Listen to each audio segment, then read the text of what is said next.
이유 없이 가슴이 두근거리고 남들보다 숨이 찬 것 같고 밤마다 잠을 설치고 만성적인 소화불량 때문에 고통받고 계신가요? 분명히 나는 온몸이 아프고 너무 힘든데 여러 병원을 방문해봐도 검사상으로는 이상이 없다, 신경성이다, 스트레스성이니 마음을 편히 가지라는 말만 듣고 답답하고 억울하셨던 경험이 있으셨다면 오늘 영상 꼭 끝까지 보셔야 됩니다. 3달 전쯤 저를 찾아오신 한 50대 여성분께서는 온몸에 안 아픈 곳이 없다고 말씀하셨습니다. 그런데 병원에 가보면 아무 이상이 없다고 하니 스스로도 내가 꾀병인가? 정신력이 약한가? 하고 의심하고 계셨어요. 주변에서 자꾸 예민한 거라고 탓을 하니까 우울감도 크게 느끼시고 계셨고요. 하지만 이런 설명할 수 없는 고통은 단순한 꾀병이나 정신력이 문제가 아닙니다. 제가 꼼꼼히 상담해 본 결과 이분은 자율신경 실조증을 앓고 계셨습니다. 자율신경은 우리가 살아가는데 꼭 필요한 생명활동들, 예를 들면 심장의 박동부터 호흡, 소화, 체온 등을 자동으로 조절해주는 우리 몸의 시스템입니다. 그래서 자율신경이 망가지면 신체 전반적으로 문제가 생기고 증상도 천차만별로 나타나게 됩니다. 어떤 분들은 소화가 잘 안 되시고 배변이 일정치 않거나 또 입이 마르거나 눈이 침침하고 안구가 건조한 분들, 일어설 때 핑 돌거나 가슴이 두근거리는 분들, 밤에 잠이 안 와서 수면제를 달고 사시는 분들, 우울증과 불안 때문에 정신과 치료를 받는 분들 등등 정말 다양합니다. 이래서 자율신경 실조증은 진단 자체가 어렵습니다. 사람마다 증상이 다른 데다 누구는 몸이 아프다고 하고 누구는 정신적으로 힘들어하니까요. 신경외과에서 치료받으려는 사람도 있고 정신과에 가서 약을 처방받는 사람도 있죠. 이렇게 하나의 증상만으로 자율신경 실조증을 치료하려고 하면 효과가 매우 떨어집니다. 근본 원인은 따로 있는데 겉으로 드러나는 증상만 단기적으로 완화할 뿐이거든요. 그래서 오늘은 자율신경 실조증을 원인부터 분석해서 해결책까지 알려드리겠습니다. 오늘 제가 알려드리는 방법은 장기적으로 자율신경 실조증을 뿌리 뽑는 방법이 될 수 있으니 꼭 집중해서 들어보세요. 결론부터 말씀드리면 이것의 정체는 바로 미토콘드리아입니다. 미토콘드리아는 세포 안에서 에너지를 만드는 역할을 하기 때문에 우리 몸의 에너지 공장이라고도 불리는데요. 세포가 있는 곳이면 어디든 존재합니다. 즉 뇌를 포함한 전신에 분포되어 있는 거죠. 그래서 미토콘드리아 기능이 저하되면 우리 몸은 에너지를 적절하게 전달하지 못해서 총체적인 문제가 생깁니다. 총 3단계로 나눌 수 있는데요. 1단계, 뇌 에너지가 부족해지면 감정과 생각을 조절하는 전두엽과 변연계의 기능이 떨어집니다. 이때 나타나는 증상이 바로 불안, 우울, 감정 기복입니다.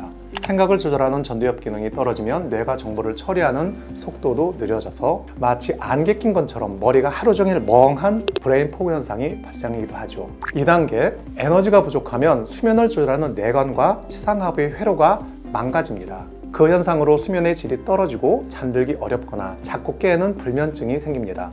3단계, 심장, 혈관, 위장관을 조절하는 자율신경 준추가 불안정해집니다. 이때는 가슴 두근거림, 어지럼증, 만성 소화불량 같은 신체 증상들이 나타납니다. 이 모든 것이 단순한 심리 문제가 아니라 뇌 에너지 부족으로 인한 전신적인 반응인 거죠. 물론 자율신경 실조증의 원인은 무조건 미토콘드리아 기능 저하로 인한 뇌 에너지 부족 때문이다, 이렇게 단정지어서 말할 수는 없습니다. 자율신경 실조증은 당뇨, 자가면역, 파킨슨병, 약물, 유전 등 원인이 아주 다양하거든요. 다만 미토콘드리아가 원인일 가능성도 높으니 미토콘드리아 기능을 개선시키면 자율신경 실조증이 완화될 수 있다는 것입니다. 실제로 태어날 때부터 미토콘드리아에 병이 있는 분들을 보면 소화가 안 되고 배변이 어렵고 일어설 때 어지러움을 느끼고 불안이나 우울 같은 정신적인 문제를 겪는 등 자율신경 실조증 환자분들과 똑같은 증상을 겪습니다. 이런 연구 결과들을 통해 미토콘드리아와 자율신경이 그만큼 직접적으로 연결되어 있다는 걸 알 수 있는 거죠. 문제는 미토콘드리아 기능 저하로 정신적, 신체적 문제를 겪으면 스트레스 호르몬으로 인해 미토콘드리아가 더 약해지는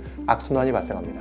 미토콘드리아가 약해지면 자율신경 실조증 증상이 더 심해지니 결국 스트레스 호르몬은 더 나오게 되는 악순환의 고리가 반복되는 거죠. 그래서 지금부터는 이 고리를 끊고 미토콘드리아 기능을 개선하고 에너지 대사를 바로잡는 3가지 핵심 방법을 알려드리겠습니다. 첫 번째 방법은 바로 우리 몸이 쓰는 연료를 바꾸는 식이요법입니다. 앞서 언급한 팔머 박사는 케토제닉 식단을 추천했는데요. 케토제닉 식단이란 탄수화물 섭취를 극도로 제한하고 지방을 주 에너지원으로 사용하는 식이요법인데요. 이런 식단이 왜 미토콘드리아에 좋냐면 원래 우리 몸이 가장 많이 쓰는 연료는 탄수화물입니다. 그런데 케토제닉 식단으로 탄수화물 공급을 끊고 건강한 지방을 넣어주면 우리 몸은 지방을 곧바로 연료로 쓰지 못하고 당황하게 됩니다. 어라? 연료가 안 들어오네? 하고 깜짝 놀라다가 일단 굶어 죽을 수는 없으니까 몸에 쌓아둔 지방을 분해해서 비상연료를 만들어내기 시작합니다. 이 비상연료를 케톤이라고 합니다. 신기하게도 우리 몸에 케톤이 많아지면 뇌를 흥분시키는 물질이 줄어들어서 불안하고 과열된 뇌가 차분하게 가라앉는 효과를 볼 수 있습니다. 또 일반적으로 탄수화물이 에너지로 소비되는 과정에서는 산화 스트레스가 발생하는데 이 산화 스트레스가 미토콘드리아를 손상시키는데 영향을 미칩니다.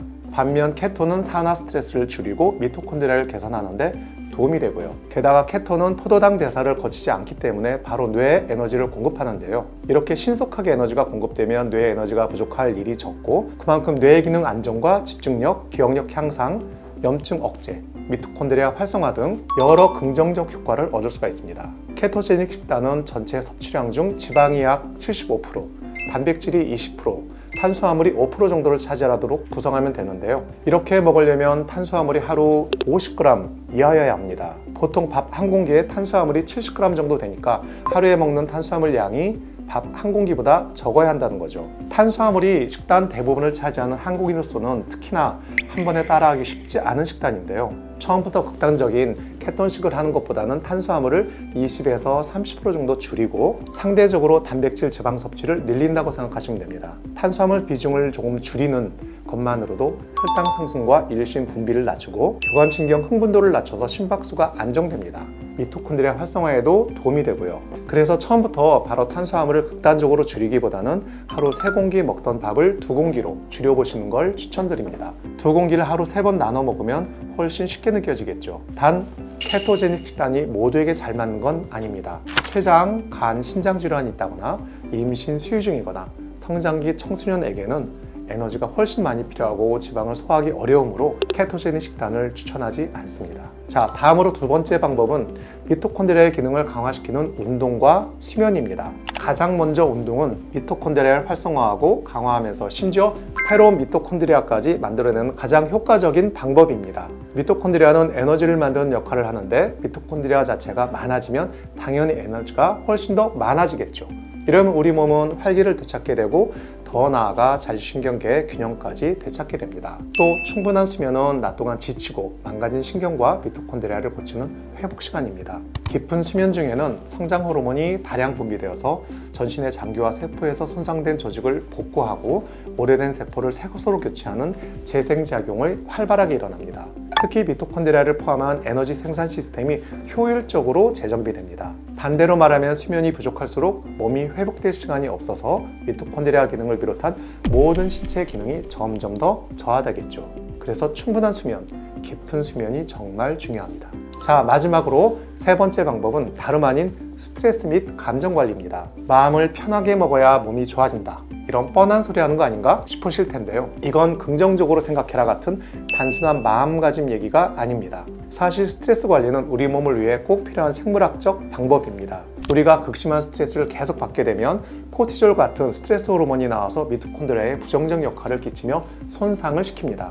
이때는 아무리 식이요법과 운동을 열심히 해도 큰 소용이 없습니다. 스트레스 호르몬이 매우 강력하기 때문에 식이요법과 운동의 효과가 반감되거든요.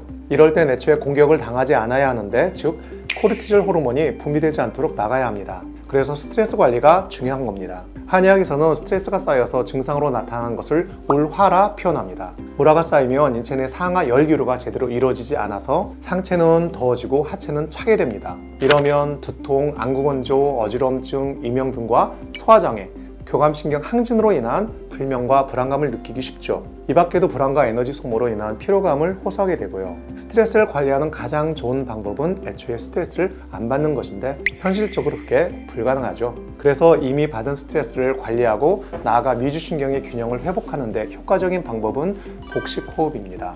복식호흡은 횡격막을 크게 움직이는 호흡으로 횡격막 바로 뒤를 지나는 미주신경이 기계적으로 자극이 되어서 부교감신경을 흥분시키고 교감신경을 차분하게 억제하는 효과가 있습니다. 지금부터 저랑 같이 복식호흡 한번 해보실까요? 먼저 편안하게 앉거나 선 자세에서 어깨에 힘을 빼시고 한 손은 명치 아래, 다른 손은 배꼽 아래에 둡니다. 배꼽 아래 단전에 힘을 주면서 배를 앞으로 쑥 내밀면서 코로 숨을 3-4초간 천천히 들이쉽니다. 손에 배가 부풀어 오르는 느낌이 전달되면 잘하신 겁니다. 2-3초간 잠깐 쉬었다가 입으로 길게 천천히 5-6초간 숨을 내쉬면서 배가 천천히 안으로 들어오게 하시면 됩니다.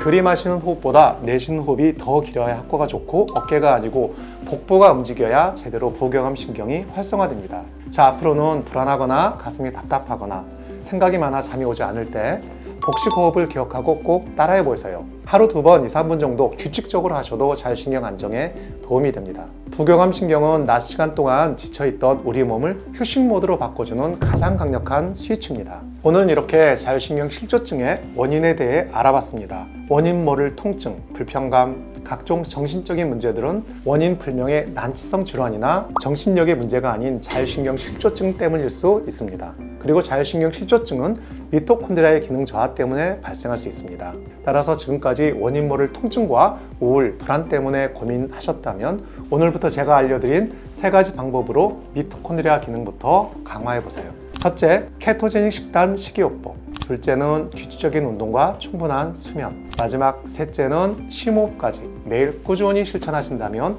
컨디션이 훨씬 더 개선되는 것을 확인할 수 있을 겁니다. 오늘 내용이 도움이 되셨다면 구독과 좋아요 부탁드리고요. 댓글에 평소 불편했던 증상이나 오늘 내용 중 궁금한 점 남겨주시면 제가 틈틈이 확인하고 답변 드리도록 하겠습니다. 그럼 저는 다음 영상에서 더 유익한 건강 정보로 찾아뵙겠습니다. 감사합니다.